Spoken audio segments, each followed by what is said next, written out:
The Miami Dolphins are facing a challenging situation with their wide receiver core as they grapple with a series of injuries that could significantly impact their offensive lineup heading into the regular season.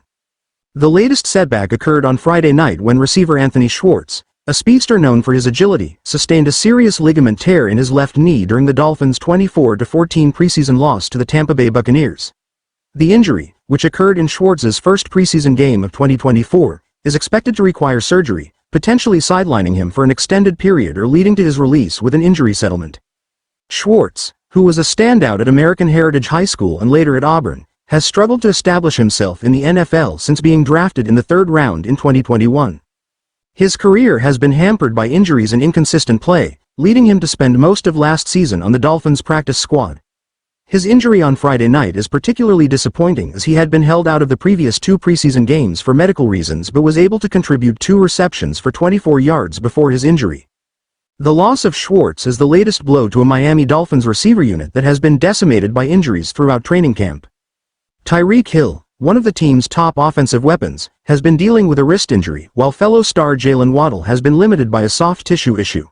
Both players are expected to be ready for the regular season opener against the Jacksonville Jaguars on September 8, but their limited participation in practice has raised concerns about the team's depth at the position.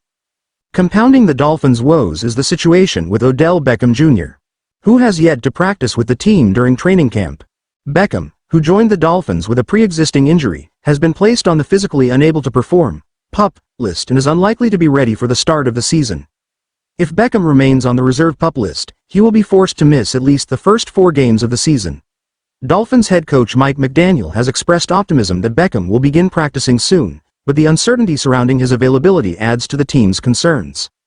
River Crocraft, another receiver who has shown promise, suffered an undisclosed injury in a preseason win against the Washington Commanders and is likely to start the season on injured reserve. Eric Ezukanma, who has also been plagued by injuries, missed 2 of the Dolphins' 3 preseason games due to a left foot injury sustained during a joint practice with the Buccaneers. He was seen in a walking boot before the preseason finale, and his status for the season opener remains unclear. Additionally, Braylon Sanders was held out of Friday night's game with an undisclosed injury, further depleting the team's depth at receiver.